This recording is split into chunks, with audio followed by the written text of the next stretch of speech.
everybody. Welcome to another interview with all the fantastic businesses here in Sonoy. Today I'm with Lisa of Lisa's Crêperie and Food Truck. Food Truck, and I'm really excited about that. Lisa's an amazing place here in Sonoy, and just excited to spend a couple minutes with you and let everybody know what Lisa's has to offer. So yeah, thanks for having me. So why don't you start off and tell everybody a little bit about your background and what brought you to Sonoy? Great, yeah. So Sonoy was actually one of the first places we looked up when we were moving to Georgia. Like, where are we going to move to that's a good town to raise a family? And Sonoy popped up, and that's what brought us here. Awesome, awesome. Yeah. Now, I know your background is military, and I want to give her a chance to hear a little bit about that and your former life before Crêperie. Yeah, so I'll kind of try to make it really short, but I moved from France when I was a little girl, and I moved to New Jersey, and then when I was 21, I joined the Navy, and I moved, got stationed in San Diego, California, and was a helicopter mechanic there for 5 years. I loved everything that I did in the Navy, and that's where I met my fiance, and we were both getting out about the same time, and found out we were having a little girl, and so a friend of ours had a job opportunity in Georgia for him, for Ryan, and so that's kind of what brought us over to Atlanta, and I have a huge passion for food. I love trying different foods, and I try crepes everywhere I can. Every time I went somewhere, I would try crepes, and it was really hard to find like a good, authentic French crepe. I was never satisfied with what I tried, and so I always knew, like, I would say it kind of like on a whim. I would always say I'm going to have a Crêperie one day, and then it just kind of happened. Like, I gravitated towards that goal without even realizing it. I applied to the Peachtree City Farmers Market, and that's kind of where it all started. That's awesome. Yeah. Now your first step before doing the restaurant here was the food truck. How long? Tell us a little about how that started and how long you doing the food truck just by itself. Yeah. So right before the food truck, I was in a booth. Okay. So I started out with a tent and a table and one crepe machine, and for about a year, I grew like organic growth, just getting exposure with my little tent every Saturday, 9 to 1, at the Peachtree City Market until we were able to afford a food truck.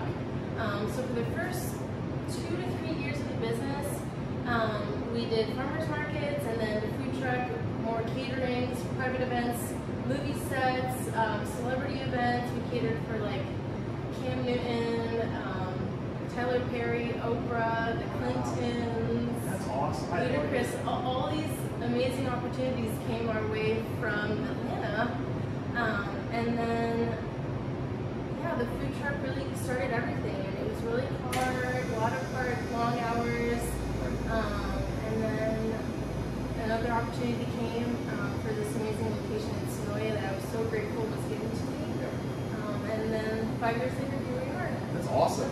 Now, I wanted to ask also, you get the food truck going on, and you get to travel all over the place and see, I'm sure, a lot of really awesome places in Georgia, especially inside of Atlanta. And when the time came for you to pick a spot, you knew I'm gonna build a brick and mortar location. What brought you to Sonoy? What about Sonoy said told you this has to be where Lisa's Crêperie is at? So I live half a mile down the street, and I love this town. We're not from like a small town. We grew up in the north, and Ryan's from Michigan. I'm from New Jersey. Grew up in New Jersey, and we fell in love with Sonoy when we moved here. Just like the ambiance and how everyone's so close and tight knit community. And I kind of took a chance on Sonoy with the crepes, because a lot of people don't know what crepes are yet, and so it's amazing to see people try a new product, and we've had great feedback from the community through COVID, through everything. It's just been a crazy ride.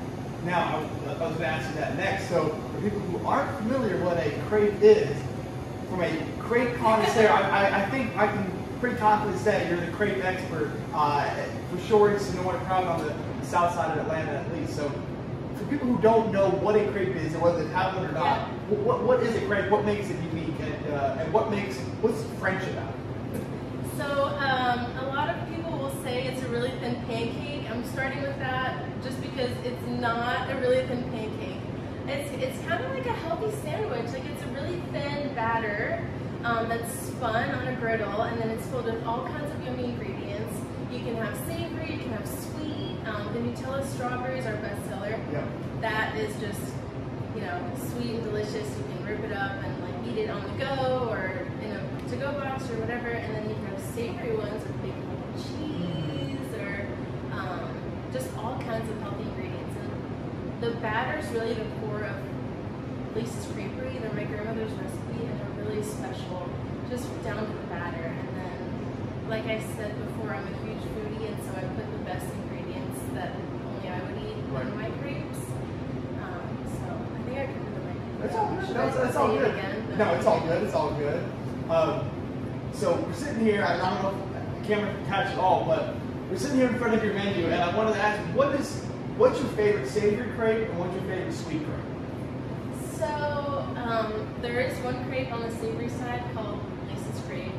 So that's kind of my version of a classic crepe, but like elevated.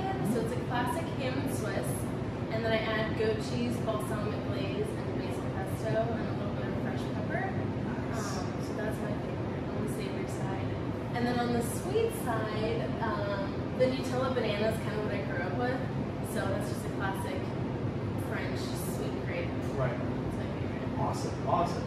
Well, so kind of to wrap it up here, I wanted to give you a chance to talk to people about what it's been like owning a restaurant through COVID. I know, you know, in all the interviews I've done so far, the common thread is how blessed we are here in Georgia to be able to still operate, to still, you know, pursue our livelihoods as business owners. But what's it been like? Maybe what was it like the first couple of weeks back in March of last year, and then what's something you've learned about either people here in Sonoma or the food industry as a whole through COVID?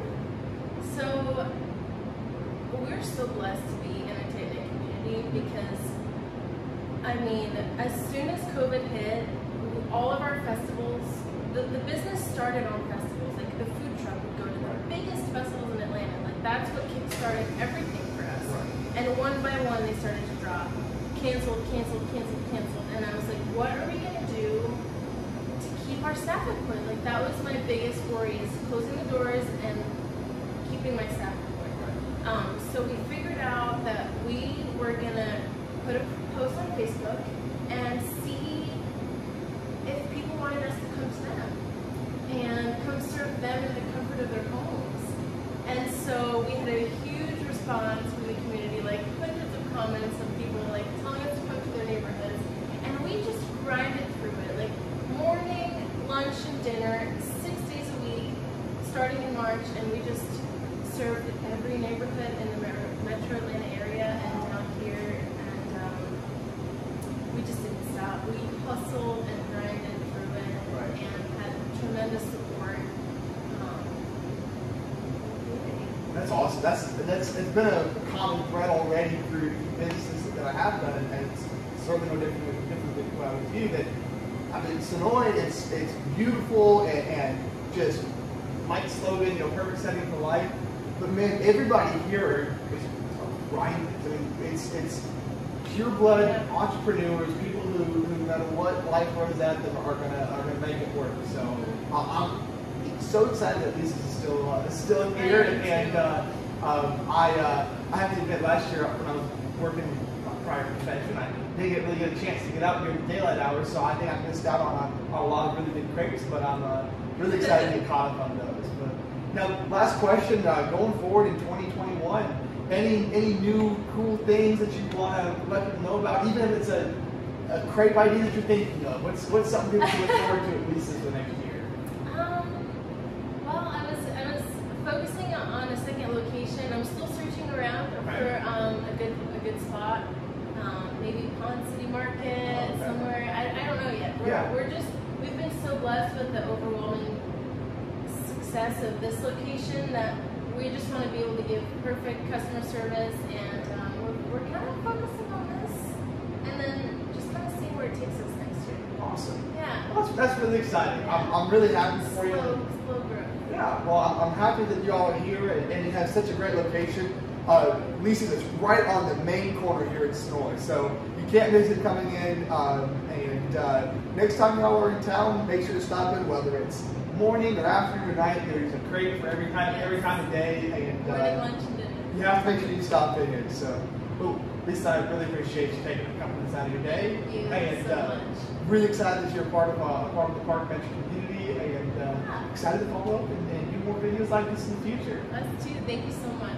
Thank you. Until next time, thank you all very much. And again, stop in at Lisa's next time you need something to eat.